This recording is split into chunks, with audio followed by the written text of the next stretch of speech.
Hello and welcome to SMS Store Traffic presents Retail and COVID-19. Get ready for the new normal.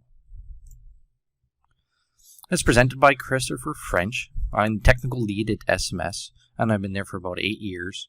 And pretty much what I handle from my day-to-day is I had to do a lot of the help documentation, customer training, as well as webinars to do with these topics, as well as different topics to do with our hardware services and software. So what we have today for the webinar's agenda is we're going to take a look at the COVID-19's impact on retail, the phases of returning to open for business, as it will be a slow and gradual process as many people look to reboot and start the economy. Also, we're going to talk a bit about what retail locations can do to get ready for reopening. And then we're going to end off with SMS being a traffic accounting company, how our solutions can help with this reopening process and monitoring what's happening in your day-to-day in your stores.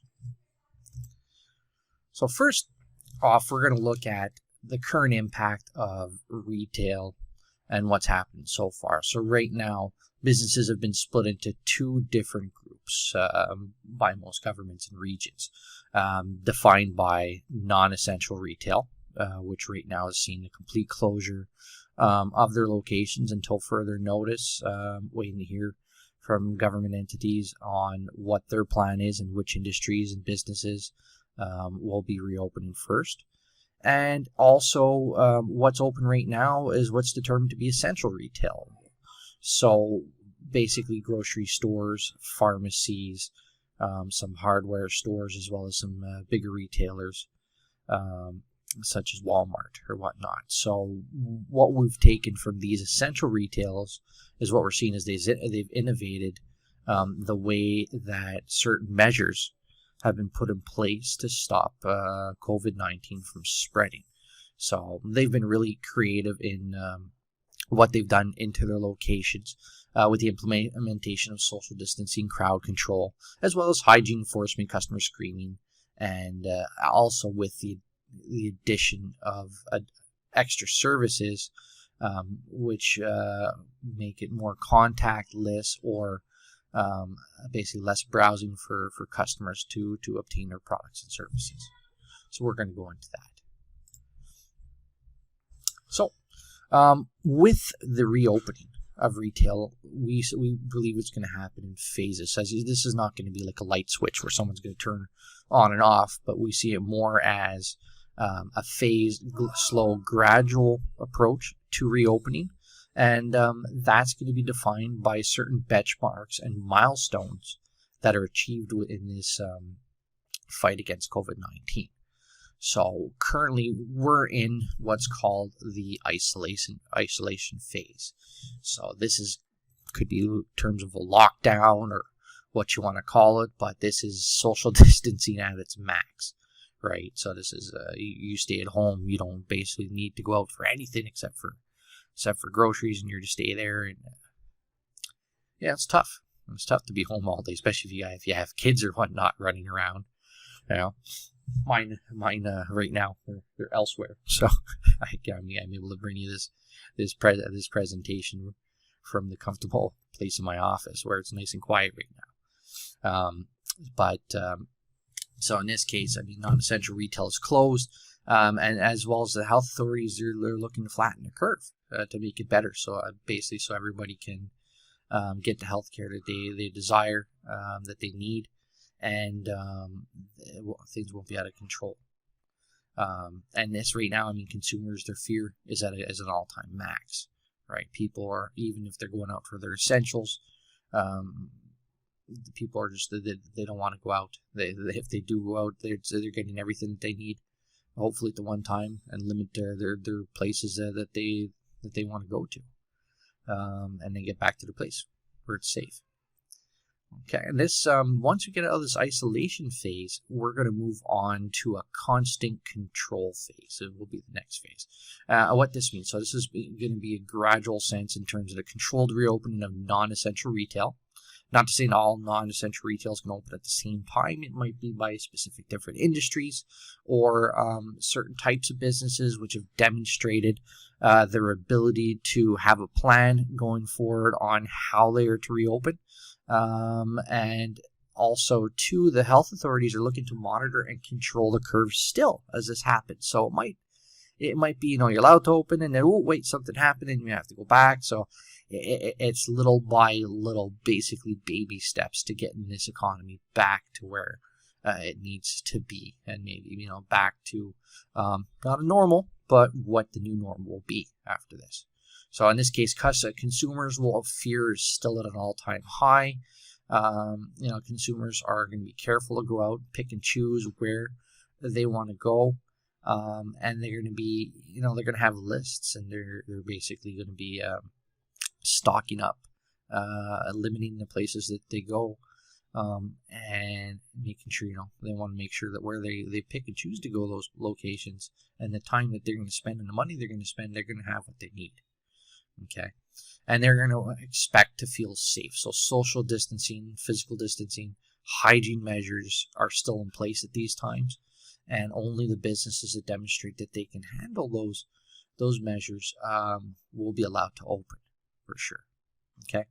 And then that moves on to the next milestone or benchmarks in this fight against COVID-19, where we're seeing antiviral drugs or different types of treatments come into effect that can either control the spread or help with the in limiting the amount of people that need hospitalization. And once that time benchmark is achieved, maybe there'll be some lax in the social distancing measures. So they will still be in place, but some consumers will be less fearful. As the fear will be reduced and they'll be going out. And that's the same with the next milestone or benchmark where a vaccine is announced. Again, consumer fears go down. There's still the measures in place. Maybe there'll be some relaxing of the measures. And that's followed by the last phase where a vaccine or cure or the curve is flattened where it's gone out and consumer fears almost disappeared. However, there's still some. But the governments feel the need that social distancing measures can be lifted. That there's no more fear or threat to the public with these needing to be in place. Public places are crowded again.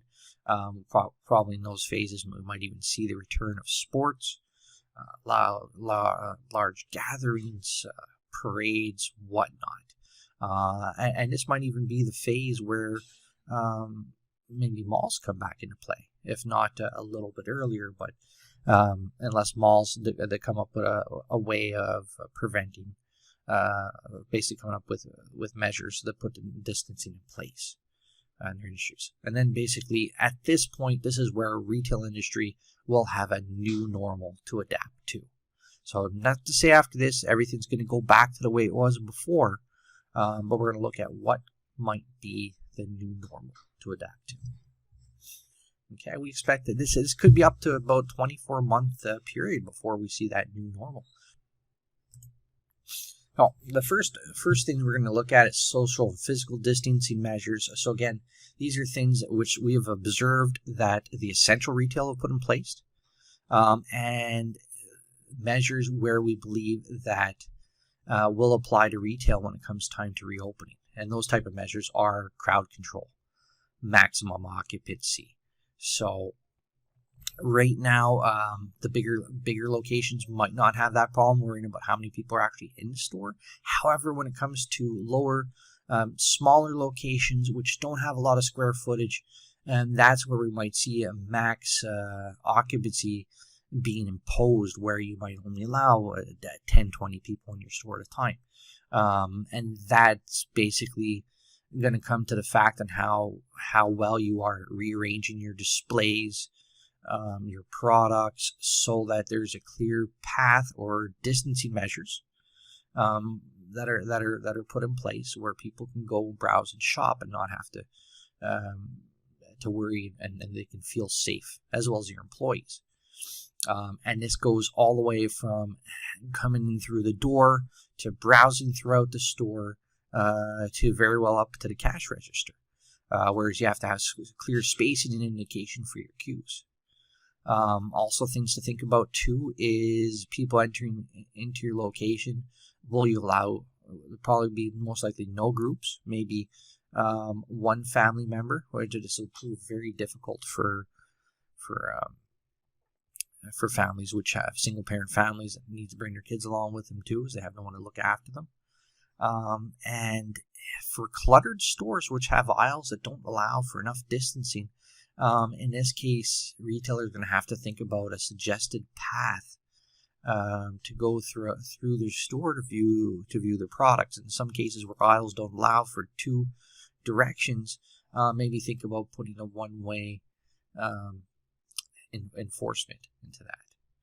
Okay, as well as adaptation at the cash, either being plexiglass or other measures in place to protect the employee and the customer when it comes to trying to check out. So these are things that to think about. There could be some stickers on the ground to help the customers figure out how it is in your store. But it needs to be clear and kind of easily understood by the customers, but not too different from what others are doing as well.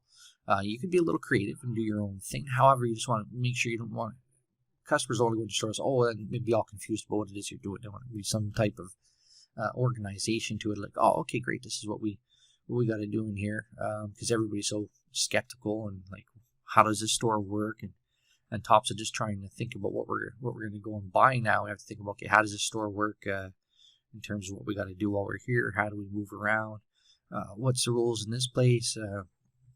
Makes it very, very difficult and complex now in terms of heavy and trying to get to the shopping point. Another measure to be put in place that we're seeing in central retailers is hygiene and customer screening. So in this case, disinfecting hands with sanitizer, washing your hands before entering. We're seeing some grocery stores, which are actually, if they have running water at the entrance, provide water to get your hands washed with some towels and disposable towels, which may be pre-soaped or whatnot in the sink. If you don't have that ability at your entrance, then the other things to look at was maybe someone handing hand sanitizer, giving doses out there. What we see in the Asian countries, very extreme measures in terms of temperature detection. Not to say it won't be implied here too, but I mean that's more in the extreme cases. And from more what we learn day to day about this virus, asking questions and about symptoms or whatnot, this may be in place to start, but we see this slowly fading away. In terms of, says people might not even know that they have the types of symptoms. So physical distancing is probably the best thing. And also too, at the entrance, along with this screening or whatnot, will need to be someone's explaining the store's guidelines prior to, as they're letting people into the locations to explain to them what's going on, or some clear signage in terms of what guidelines need to be followed when you're in this location, as well as enforcing those guidelines within the store. Also too, we're seeing the implementation of contactless technology. So the last thing someone wants to think about is, okay, well, they want to know is that if we're going to accept cash. So is cash still going to be accepted? We see some government entities that they're still going to, some, for example, like the Bank of Canada is suggesting that retailers still take cash. However, it's probably going to be up. It's going to be up to the decision of the business and whether they still do or not. And in this case, the pin pad or whatnot. Do you want people pushing the pin pad, or should we move to a more tap payment? In that case, if your store doesn't have that technology, it's something definitely you want to implement as soon as possible, as people are more comfortable with this payment method. And you don't want them to come to, when it comes to checkout, and they're worried about pressing buttons on the keyboard. or the pin pad basically to input, and whether it's been washed or not. It's all about basically putting in measures that limit the fear of the customers browsing your location. So with all these measures and innovations that have been put in place by the essential retailers, it's now time for the non-essential retailers to reimagine their locations and adapt to our new world. Good quote, basically from Rahm Emanuel, is where crisis provides the opportunity for us to do things that we could not do before. And what that means is now is the time to innovate, to adapt, think about your customers, think about their safety, think about your employees and their safety, and then thinking about consumers and their new experience they're going to have venturing out to get what they want and need. And what we're seeing here is we're seeing more businesses take website e-commerce. Or at the very least, if they don't have an e-commerce, they're going to make them available to call a store for an in-store pickup. Some smaller stores, they might not have the browsing space to rearrange their displays and everything. So in that case, when it comes to calling for an in-store pickup, if your products allow for it and they're not too browsable products, well, maybe that's something that could be interesting to you.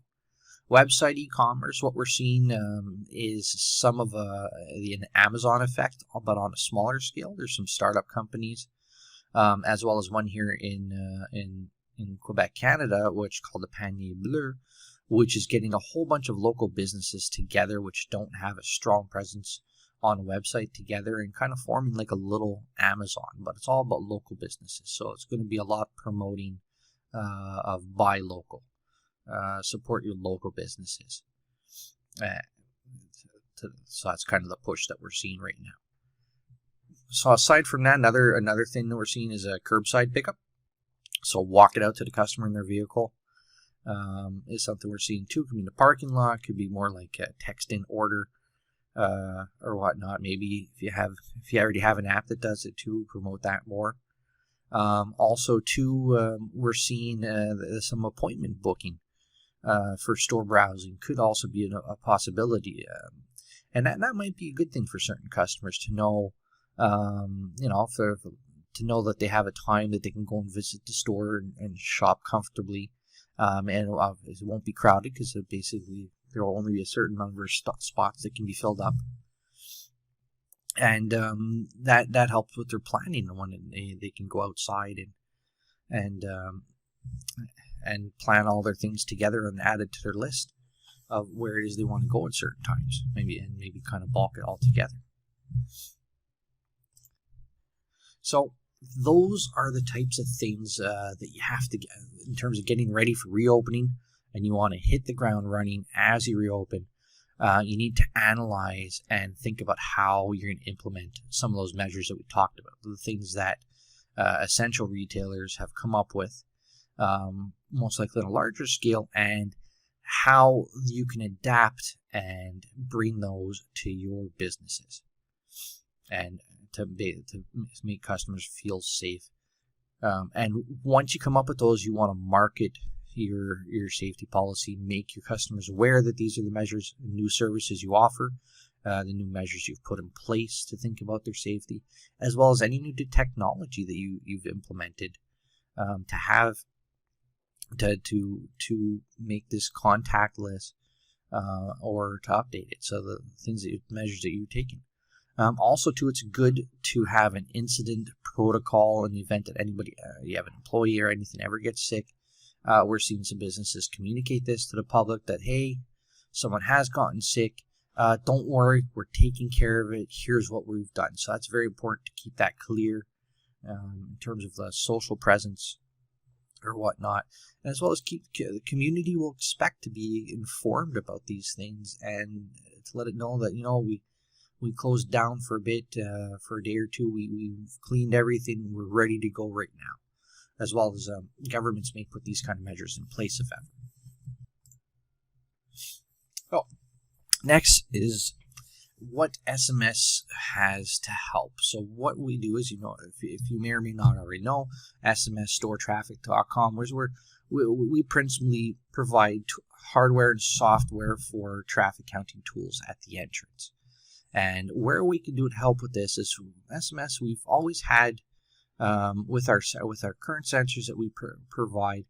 There's a sense we are able to get occupancy data from these sensors. And where we can help with this, as opposed to having someone count manually at the entrance on how many people are entered in your store at a time, we have products and services basically that can completely relieve the employees from doing this manual labor at the entrance, as they're going to be overwhelmed already with providing guidelines to customers and enforcing all these new policies that they're going to need to be aware of. That maintaining an accurate count to how many people are in your store at any given time, they're going to be prone to error. Okay, and it's possible that these errors might lead to either social backlash or even penalties imposed on your business because the compliance is not there as the errors add up or whatnot.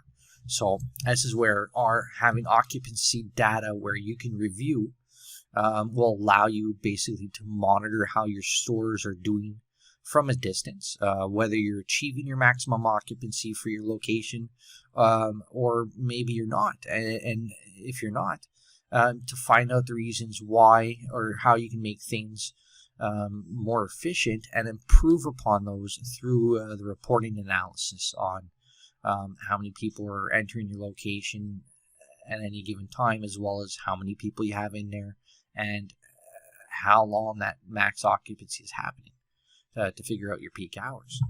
So this is some things that SMS can provide with their products and services. So here, so smart crowd control with occupancy data, we use bi-directional counters with live data. So we have in the counters that we offer, so we have the Pearl, the 3D scope first and second generation are bidirectional counters, which means they can determine people entering or exiting. And by having bidirectional counters, this is where you can determine occupancy. So we have our most inexpensive device, the Pearl device, which is a wireless door counter, which is a beam-operated, battery-powered unit. And by the beam breaks, it's able to determine which direction someone is entering or exiting. And with that, the information feeds into our software application, and that's where the occupancy data can get calculated. Okay. And if you're looking for something that's more accurate out there, up to 99% accurate, then you're looking more into the 3D Scope 2 product range, or for the first gen will also be as accurate as well. But you're getting more live data, and you're better to count people who might be side by side. Otherwise, if you're at a location where you're just allowing one person through the door at a particular time, well, then the Pearl's fine for you. It'll be just as accurate. But in terms of trying to get live data, the Pearl can provide those counts within a matter of a couple seconds, whereas with the 3D scope, you're able to stream the data live. So along with these innovations, we're releasing an update to our software mobile application that'll show more occupancy data. So you're going to get from your phone or your mobile device, you can get an occupancy dashboard right from your mobile device. That'll show you, depending on the type of sensor you have, either within a couple seconds, what the update is from the count, as well as if you have our most advanced counter like the 3D scope, first or second generation, well, then you can pretty much stream those counts in real time, right to your device. And in the event of an abnormality or anything happens, you'll be able to adjust the occupancy function on the fly by easily either plus or minus from what the human sees, which would make this a lot less complicated as if you were to do everything manually. Also, too, along with this, you'll get a compliance report for a chain, which we're coming out with, which will be the end of April. And then with this, basically, You'll have everything that you need to ensure that your locations are functioning properly and basically complying to any policies or whatnot that the government's been put out there to ensure that you will not incur any penalties or tend to be closed. Well, also too, SMS, if we understand some retailers out there are skeptical about occupancy, and or they don't have the budget or whatnot to automate at this time. So in that case, SMS can still help. So within the next week or two, we'll be putting out a free app, which is basically an occupancy tracker by SMS store traffic. And here's where you have your manual counter, not necessarily a clicker, but you can use the app to just simply plus or minus, and just provide a free tool for your staff who takes care of the crowd control at the entrance, to aid them with it. And then you should also be able to input your maximum occupancy in your location. And then you can start off with that, and if you feel that that's not enough for you, and you're ready to have an automated solution, well then no problem. You can talk to one of our sales representatives about getting a counter in your location. And next, what we also have to aid with this reopening process that non-essential retail is going to be going through is we're going to introduce new features such as store indexes, as well as what we call the retail equation playground. And we're going to go into what those things are all about. And this plays back to the phases that we were discussing earlier in this webcast. Is the isolation phase. Well, we all know we're still closed. Traffic is high right now for the essential retail, and there's strict measures of social distancing, occupancy control, and hygiene that are put in place for these essential retail locations. So, where the retail equation playground is going to come into, you're going to be able to use it to simulate your new normal, or what you perceive might be your traffic and conversion for these new phases as it comes out. And what that means is you can be able to use your data from the old period prior to COVID-19, and then adjust numbers to forecast what conversion sales might be in the end, depending on what you expect that might happen. So what that means is, so in the constant control phase, retailers may decide not to reopen all stores or to be open on limited days. Also, too, after a slight peak at the beginning, traffic will generally be low for non-essential retailers, as people tend to vent. They're still fearful and they're not going to venture out as often. However, conversion rate we expect to be high, being as people, when they go out once they go out less, they're going to tend to buy more at a time. For example, maybe you're making a list with your particular partners, and if you have some kids, well, maybe instead of buying just one pair of shoes, you're going out. Well, you're thinking, well, Mike, I might want to buy maybe 3-4 pairs of shoes now, is because I'm thinking about multiple seasons. In the case of the inventory, I have that there. As you're thinking about more at one time, because you want to limit how often you do go out. And during this phase, malls may remain closed at the start of this phase, as it's still perceived as a place of gather. And unless there's certain malls that can come up, or industry can come up with a way on how they can impose different measures in their with the stores in their locations to be compliant.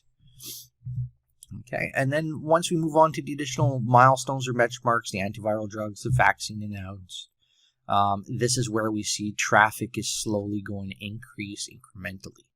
And then as traffic increases, conversion is going to drop as more people are visiting the store. So we're going to start having the reintroduction of more browsing traffic, necessarily people who are there with the intent to purchase. And as traffic goes up, conversion goes down. And all the way to where traffic increases to a new normal. Benchmarking trends and retail indexes for retail reopening. So In our application, a TMAS application, there will be a benchmarking tab on today's dashboard. And what we're going to be providing here for free during this pandemic is a ratio or percentage on how many locations are open for different industries. And you're going to see this grows week over week or day over day. And to give the retailers an idea on how the market is doing, how it's coming, and what phases they're slowly in. And this is also too what we're going to have here is the current trend in terms of traffic. So the growing percentage of traffic over time as locations and businesses reopen and customers go out, provide. So talk more about the retail equation playground and how you can use it to simulate the new normal. You'll be able to take a day or a week from the past with real data, as you'll see here. So you can get your traffic, your percentage sold, your average sale, and sales, provided you have the right integrations with our software for your POS data. And then that will allow you to simulate the new normal. So say if you're doing one of the phases that you have in here. So the first phase was a constant control phase. We would expect that traffic would be down by 50% as those distancing measures are put in place and people aren't able to freely browse as they could in the past in the location. So, that being said, you can just adjust your traffic on the fly. I want you to have that data and put it down 50%, and you see that there's a difference in your sales dollars right away. However, don't get too frightened off right now because we're not done playing with it, right? So you might say, "Oh, wait, yeah, of course, I have half the traffic, I have half my sales." Well, that's not the end of it. We also said their conversion will be up as people will be there more intent to purchase, and by doing that, conversion may double in your location. So you'll see that the sales went back up there, and also, too, people will have their lists as they go back out, and by doing so, by less frequently going out, they're most likely tend to be buying more products. As you know, it's going to be difficult to get in locations. People are going to have to wait in lines. They're going to have to put up with the measures that be put in place, listening to what's the guidelines for your store, thinking about how it's different. And once they get in there, we expect them to go to town. And so we've adjusted here the average sale to reflect maybe one or two more items that they might have be putting in their basket. So average sale is going to go up. So it's not to say this is necessarily going to happen, but we're providing a tool that retailers can use to adjust numbers as they see fit on what they think might happen for their businesses or locations, using their previous store data and reflect what a potential outcome of those changes could be. So this is one of the tools that we're providing in order to be able to do that. It's not to say you can put anything you want here in terms of what traffic you think you might have, the conversion you might have, an average sale, and allow you to play with it. Say, hey, look, I want to make $1,000 more. I'd like to make $1,000 more. If this holds true, what can we do? Do we play with average sale a little bit more? Do we hunt for more conversion? Because your opportunity is everybody that's going to walk through your door is going to be an opportunity now. So less people that walk through the door, the more we have to get them to buy our products and services in order to return. So everybody coming through that door is going to be gold. So it's just a summary of what we did. So says how it's going to work is going to take a day, or you can take a week from the past with your real data, and play with your traffic up or down, play with your percentage sold to double your conversion. Maybe you want to put half more, and also to look at the effect of if you're just doing your average sale, or if you're looking to sell more to everybody that's coming in, and then what a potential bottom line sales could be by playing with that. So this brings us to the end of the webinar. I'd like to thank everybody who stuck with me throughout this, and as a reward, if you're interested in anything that you've heard here, You can use the code webinar10 when you make your purchase, and that will give you these additional rebates on our products and services going forward. So you get a 10% off the new hardware, 15% off the TMES live occupancy software plan for the first 3 months, or 15% off your first year if you prepaid for our yearly subscription. Okay, and do be advised that this is limited time. It's offered to the first 100 customers or until May 15th, 2020. Whichever comes first for this offer. So again, thank you. And if you have any additional questions about what you've heard here, anything else you've been thinking about, or maybe it's just some other measures you've seen put in place and you're thinking about doing that and what the effect might be, you have my email address here that you can email me your thoughts about this or anything else. If you want to just discuss, have a conversation about what you're thinking about doing in your location, no problem. Also, too, you can visit our blog for additional resources, and our address is found there. We'll be posting some more articles and other information up on our blog as we learn more, as this ever-changing world slowly begins to improve day to day as we listen to our governments and our leaders on how they're dealing with this and how they're looking to reboot the economy and get things going again. So again, thank you, and I hope everybody's nice and healthy, and stay safe, guys. Have a good one.